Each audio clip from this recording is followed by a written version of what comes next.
Hi, friends. Welcome back to our journey through Genesis.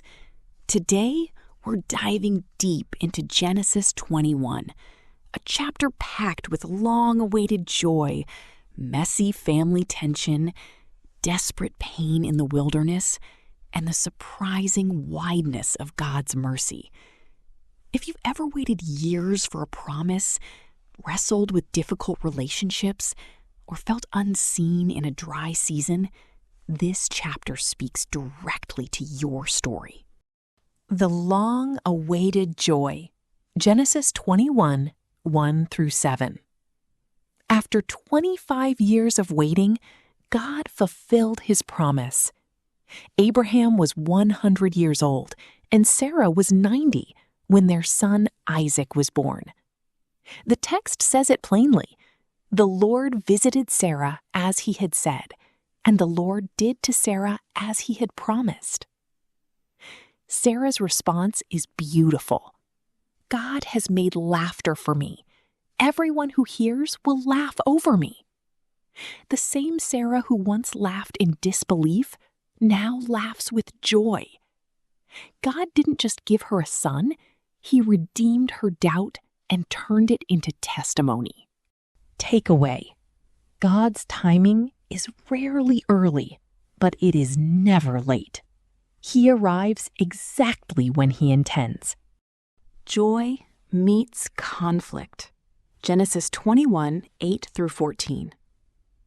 Even the greatest blessings don't eliminate all problems. When Isaac was weaned, Sarah saw Ishmael mocking him and demanded that Hagar and Ishmael be sent away. Abraham was deeply distressed, but God told him to listen to Sarah, while promising that he would also make a great nation of Ishmael. This was painful obedience. Abraham had to send away his own son. What we can take with us. Answered prayers often bring new battles.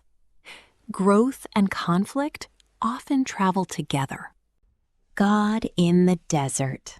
Genesis 21, 15-21. Hagar and Ishmael wandered until their water ran out. In despair, Hagar wept, certain her son would die. But God heard the boy's cry. The angel of God called to Hagar, "Fear not, for God has heard the voice of the boy where he is." God opened her eyes to a well and reaffirmed his promise over Ishmael. God's mercy is wider than we expect. He cares deeply for those who seem like outsiders. Peace, integrity, and long-term faith. Genesis 21, 22-34. After the emotional highs and lows, the chapter closes with wisdom and hope. King Abimelech and Phicol, the commander of his forces, came to Abraham and said, "God is with you in everything you do." They asked Abraham to swear kindness toward them and their descendants. Abraham agreed. He then raised a complaint. Abimelech's servants had seized a well Abraham had dug. After honest dialogue, they made a formal treaty. Abraham set apart 7 ewe lambs as a witness that he had dug the well. The place was named Beersheba, Well of the Oath. Finally, Abraham planted a tamarisk tree in Beersheba and called on the name of the Lord, the eternal God. He stayed in the land of the Philistines for a long time. This quiet ending carries deep power.